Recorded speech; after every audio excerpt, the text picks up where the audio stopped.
Former Vice President Joe Biden has extended his lead nationally. Of course, we don't vote nationally, and there are open questions about how this plays out down ballot. In local races, might the Senate flip? Can Democrats keep the House? Steve Kornacki now on what the polls show about the balance of power. All right, Shep. Well, yeah, down ballot, that becomes an important question, too, because we talk about Joe Biden leading nationally, that lead being high single digits at this point. What does that do for Democrats' hopes? Their dream here is to get Biden president and take back the Senate. They need a net gain of 4 Senate seats and a Biden victory. That would get them there. So take a look here. Here's what you see.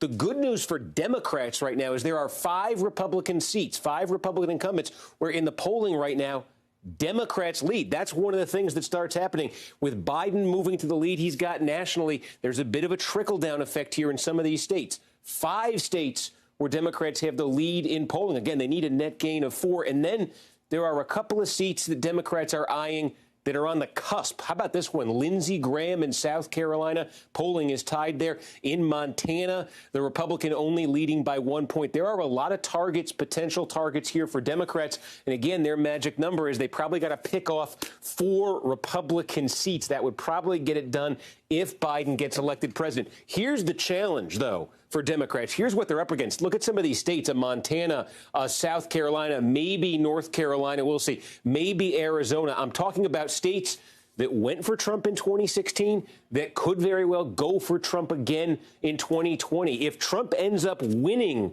a bunch of these states, if he can increase his support a little bit between now and election day, if he wins a bunch of these seats, does he carry those Republicans across the finish line with him? How is this for a stat? In 2016, last time we had a presidential election, 0 states in the country split their tickets. 0 voted for a White House candidate from one party and a Senate candidate from the other party. It all matched up. Democratic presidential candidate vote, Democratic Senate vote, Republican president, Republican Senate. That partisanship, that polarization, that's a challenge Democrats could be up against, too, in some of those states.